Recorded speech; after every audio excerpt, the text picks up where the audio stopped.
Okay, this is a 1996 Jeep Grand Cherokee Laredo. Hot wire first. And I'm going to show you how to first hot wire your truck if your ignition cylinder goes to shit. And how do you know if it went to shit? And you know if it goes to shit when you put your key in it and you turn it and it doesn't start. Everything will come on, your electrical stuff, but your car will not start. And it's wobbly. And it's wobbly in there. And then sometimes in the Jeeps we've noticed that when you turn the key, sometimes it doesn't come all the way back to where the key can come out. I found a way to fix that as well. However, how to hot wire your truck.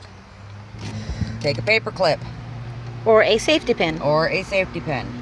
We're using a safety pin. On this, there is a red and white, red and black, black and orange, red and white, a little itty bitty gray and black one, a blue and gray one, and a yellow. What you're going to do with this, the blue and the first red wire, you take this, on these, you find where the blue wire is, and you put it in there. However, I use these to push it in. To make sure it doesn't come loose while you're driving, because if it does, your truck will stop. God bless America. Why? When I want it to work, it's not going to. You're supposed to disconnect this one as well. Well, we're not going to actually hot wire it. We're just going to show them how. So you don't actually have to touch the cables, since we've already fixed it. Try this one more time.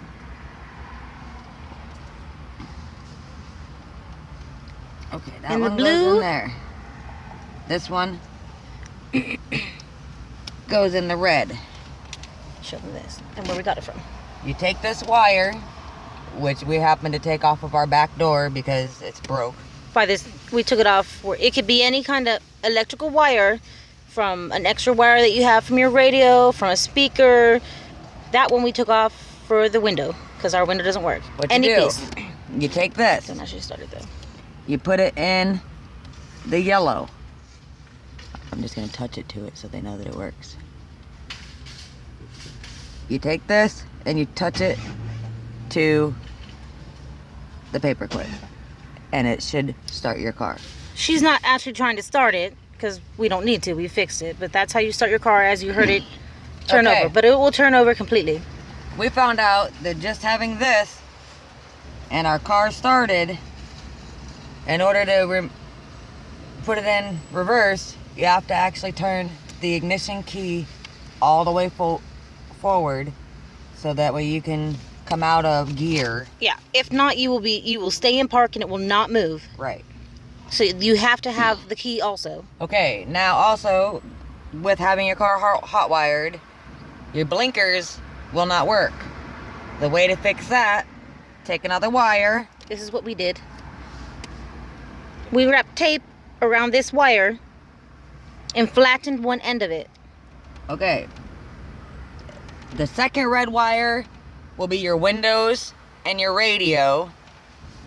You stick it in here and you touch it to this. Now you hear everything blink. And our windows go up. That'll be for your windows and if you want your radio. But we don't keep it there. No, not on that one. If you want to work your blinkers, Your turn signals and all that. your power windows and everything will be your second slot here. For your turn signals and your brake lights, you put it in the third slot. You stick it right in there, and we usually stick it right up in there.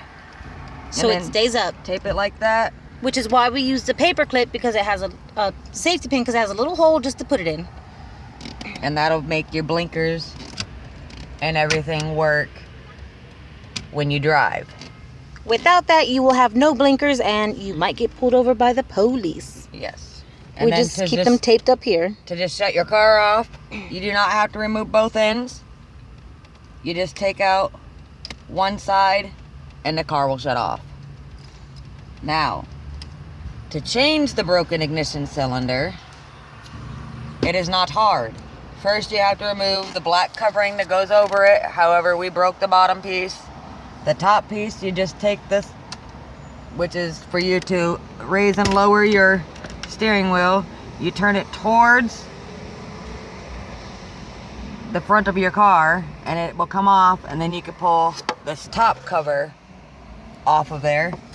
We couldn't get our bottom cover off, which had to be unscrewed. We didn't have the right screwdriver, so we broke it. Yes. So the pieces are on the floor in our car.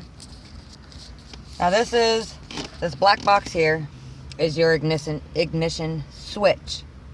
In order to get this off, what you need to do to take your ignition cylinder out, you need to take out these 3 screws. However, they are not normal screws. You need a security bit to get them out. $12.99 at O'Reilly's. The big one. Not the little ones down here you see, but that big one, that one, and that one. Now, your ignition switch. When you take this off of here, you put your key in the ignition. It'll be all disconnected, so there's no chance of electrocution. And you turn it all the way forward. And then you wiggle, and it should come right out of this black box.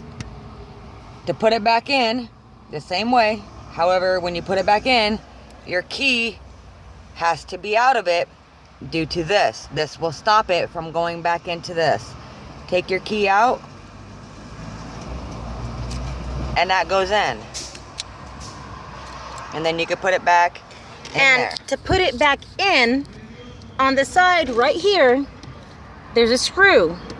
You have to take that screw off and that metal plate. And when you put this back in, you have to make sure this hole lines up with that hole where the screw goes in. Yes. And then once you get it back in and you get it screwed on. This is us with our new one that we just changed about an hour ago. Oh, shit. Oh, because I forgot to. You forgot to what? Oh, well, to get it back on, you need to put all that back. And they just pop right back in. Oh, there's Jesus people walking around. Snap that back in.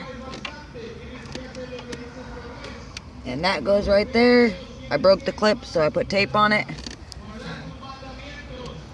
And now, this is the new ignition switch. Everything turns on. Your radio works. Well, ours will turn on in just a minute. Your Then windows the work. blinkers work. Everything works. And that's how you change an ignition cylinder on a 1996 Jeep Grand Cherokee Laredo.